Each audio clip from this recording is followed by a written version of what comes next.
Could I say you look a natural in that kitchen? A natural. How many burns have you got? Come on. There was a few, you know. When you're cooking at home, I would never cook something and then throw it in the oven, you know, because you typically just be cooking for two, so it was never thick enough. But I burnt my hands, you know, with the pan coming out of the oven all the time, and yeah, I was a bit of a mess. So when you got that call and they said, do you fancy Masterchef? What did you think? Can you cook? Masterchef's my favourite show, and Greg and John are kind of heroes of mine. I've seen a lot of Masterchef in the past. It's something I watched with my mother. So I've always been quite keen. Love food as well, but took a bigger interest in cooking, obviously, having signed the contract. Yeah. And the thing that gets me about cooking, it's everything being balanced at once. What am I trying to say? Timing. Timing, everything coming to the... Well, especially in the Masterchef kitchen. And, you know, you always watch it and think, you know, how come they're always putting the finishing touches on in the last 5 seconds? It is like that. Yeah.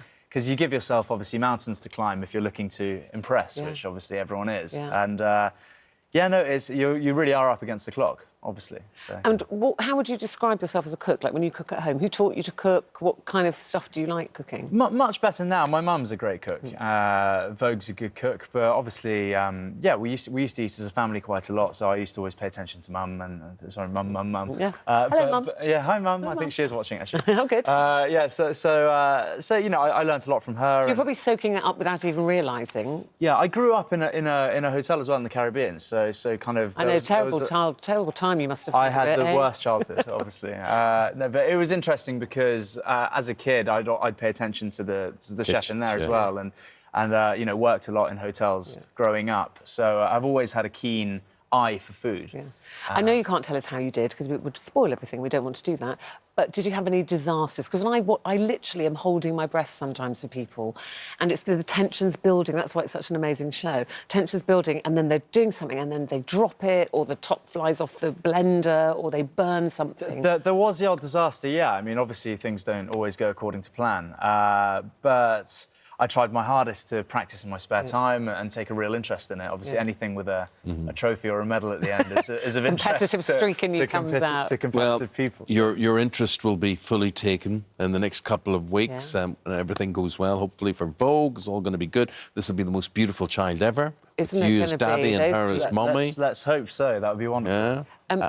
Do you know the gender of the baby? Yes, it's a boy. Vogue let that slip on live TV, so I don't feel as bad now. But it's a boy, and we're very excited. I know it's bad to say, but I was kind of hoping that the first child would be a boy, purely so that, you know, if you have girls afterwards, which we'd very much like to have, I always think it's nice to have a kind of older brother. Big brother looking out for I you. grew up with big brothers, and you feel... When you say you'd like to have more, do you want a big family, the two of you? We would like to have at least 3 in an ideal world. And what about name for your firstborn son? We do have an idea of names. Vogue has asked me to keep that to ourselves, but we'd like to incorporate... She's told you, don't you dare. Yeah, exactly. No, you've got to do whatever she says. You know, absolutely. Never cross a pregnant woman, believe me, not this close to the birth either. Middle names, though, I've spoken a bit on the show about the Michael Matthews Foundation. One of his middle names will be Michael after my late brother, and one of his middle names will be Frederick after her late father. So we're going to... And your brother is about to become a daddy as well, a little bit after you, with Pippa Middleton. Yes.